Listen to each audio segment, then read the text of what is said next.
So hi friends, நீங்கள் college ஸ்டூடெண்ட்டா? அப்போ இந்த வீடியோ உங்களுக்கு தான். ஸோ நான் வந்து காலேஜ் செகண்ட் இயருக்கு போக போகிறேன். ஸோ ஒரு வருஷத்தில் எனக்கு கிடைச்ச ஒரு எக்ஸ்பீரியன்ஸ் வச்சு ஃப்ரெஷர்ஸுக்கு வந்து ஒரு டிப்ஸ் அட்வைஸ்ன்னு சொல்ல முடியாது, ஒரு டிப்ஸாக நான் வந்து சொல்கிறேன். பிடிச்சிருந்துச்சுன்னா எடுத்துக்கோங்க, ஃபாலோ பண்ணுங்கள்.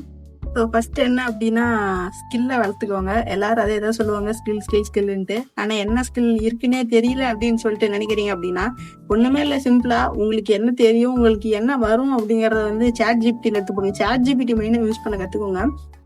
சாட் ஜிபிடியில் போடுங்க, இந்த மாதிரி இதெல்லாம் எனக்கு தெரியும், எனக்கு என்ன ஸ்கில் இருக்குன்னு எனக்கு தெரில அப்படின்னு சொல்லிட்டு அந்த மாதிரி அதுக்கிட்ட கேளுங்களேன். அதுவே வந்து என்ன உங்களுக்கு ஸ்கில் இருக்குது, அதை வந்து எப்படி வந்து ஃப்யூச்சர் யூஸ் பண்ணிக்கலாம் அப்படின்னு சொல்லிட்டு வந்து அதுவே உங்களுக்கு சொல்லும். ஸோ அதை வச்சு வந்து அதுக்கு ரிலேட்டடான இப்போ இருக்க ஜாப் ரோல்ஸ் அதெல்லாம் எப்படி இருக்குது, ஸோ அந்த மாதிரிலாம் வந்து போய் பார்த்தீங்க அப்படின்னா வந்து ஒரு நல்ல ஒரு ஐடியா கிடைக்கும். ஸோ அதை வச்சு வந்து யூடியூப்பில் நிறைய வீடியோஸ் இருக்குது.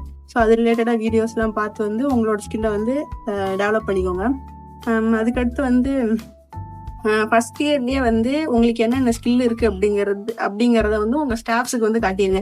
ஸோ இதுதான் நீங்கள் இப்போ நான் இருக்கேன் அப்படின்னா இதுதான் நிக்கிதாக்கு வந்து இந்த ஸ்கில்லெல்லாம் இருக்குது அப்படின்னு சொல்லிட்டு உங்கள் ஸ்டாஃபுக்கு தெரிஞ்சிருச்சு அப்படின்னா, ஸோ இதுக்கு மேலே வந்து பின்னாடி ஃபஸ்ட் இயரில் வந்து யார் நல்லா கொஞ்சம் தெரிய வராங்களோ அப்படியே அவங்களுக்கு தான் வந்து செகண்ட் இயரில் போகிறப்ப இன்னும் கொஞ்சம் இம்பார்ட்டன்ஸ் இருக்கும். ஏதாச்சும் ஒரு ஆப்பர்ச்சுனிட்டி வருது அப்படின்னா, இந்த ஆப்பர்ச்சுனிட்டி இவங்களுக்கு கொடுத்தா வந்து இவங்க நல்லா பண்ணுவாங்க அப்படின்னு சொல்லிட்டு வந்து அவங்களுக்கு வந்து ஸ்ட்ரைக் ஆகும். சரியா?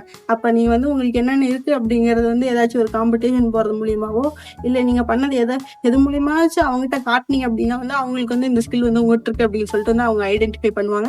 அப்போ அது மூலிமா வந்து உங்களுக்கு வந்து நிறைய ஆப்பர்ச்சுனிட்டிஸ் கிடைக்கும். அப்போ வந்து நீங்களும் நல்லா கொஞ்சம் எல்லாத்துக்கு முன்னாடி வந்து தெரிய வருவீங்க. அப்போ அது மூலிமா வந்து ஒரு டெவலப்மெண்ட் வந்து கிடைக்கும். அதுக்கடுத்து வந்து ஃப்ரெண்ட்ஸோட வந்து நல்லா ஜாலியாக என்ஜாய் பண்ணுங்கள். நடத்துகிறப்ப நல்லா கவனிச்சுக்கோங்க, படிச்சுக்கோங்க. அன்னைக்கு வேலையை முடிஞ்ச அளவுக்கு அன்னைக்கே பண்ணிக்கோங்க. நான் என்ன பண்ணுவேன்னா கவனிப்பேன், ஒன்றும் ஃபுல்லாக 100%லாம் கவனிக்கிறான்ல இல்லை.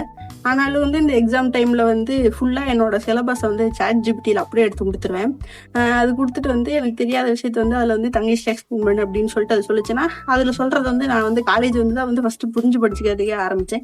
புரிஞ்சு படித்ததுக்கு அப்புறமேட்டு என்னோடய ரிசல்ட் ரொம்பவே ஆனால் அதிகமாக தான் ஆச்சு ஸ்கூலில் இருந்ததோட. அதனால் வந்து புரியலனா கூட ஸ்டாஃப்ஸ்கிட்ட ஃப்ரெண்ட்ஸ்கிட்ட கேட்க தயக்கமாக இருந்துச்சுன்னா கூட ஒன்றுமே இல்லை, சாட் ஜிபிடியில் போய் அந்த டாபிக் வந்து எனக்கு தங்கிலீஷில் ஈஸியாக எக்ஸ்பிளைன் பண்ணு அப்படின்னு சொல்லிட்டு சொன்னீங்கனாலே அது நல்லாவே கிளியராகவே எக்ஸ்பிளைன் பண்ணுது. ஸோ அது படித்தோம்னாலே நம்மளுக்கு வந்து புரிஞ்சுக்கும். ஸோ அதை வந்து நம்ம ஓன் வேர்ட்ஸில் நம்ம போய் எக்ஸாமில் எழுதுறோம்னாலே நல்ல வந்து ஒரு ரிசல்ட் வந்து கிடைக்கும். அப்புறம் வந்து உங்கள் சீனியர்க்கெலாம் வந்து ஒரு நல்ல ஒரு ரிலேஷன்ஷிப் மெயின்டைன் பண்ணிக்கோங்க. ஸோ அது மூலியமாகவும் இன்னும் நிறைய வந்து உங்களுக்கு ஆப்பர்ச்சுனிட்டிஸ் வந்து கிடைக்கும். ஸோ ஏதாச்சும் நல்ல உங்கள் சீனியர்ஸ்லாம் பார்த்தீங்கன்னா ஒரு நல்லா படிக்கிறவங்க இல்லை நல்ல டேலண்டானவங்க வந்து நல்லாவே எல்லாத்துக்கு முன்னாடியே வந்து தெரியுவாங்க.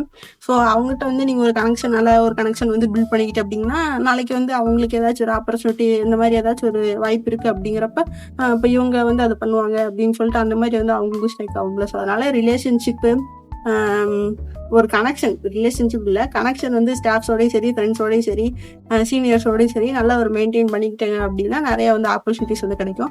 மெயினாக எல்லா காம்படிஷன்லேயும் மோஸ்ட்டாக உங்களுக்கு தெரியுதா கலந்துக்கோங்க. தெரியல அப்படின்னா தெரிஞ்சுட்டு கூட கலந்துக்கலாம், எந்த ஒரு பிரச்சனையும் இல்லை. Participation main. அதுக்கு அடுத்து வந்து பார்ட்டிசிபேட் மட்டுமே பண்ணிட்டு இருந்தாலும் போதாது, இது வந்து அதில் வந்து செலக்ட் ஆகணும், ப்ரைஸ் ஆகணும், ப்ளேஸ் ஆகணும். ஸோ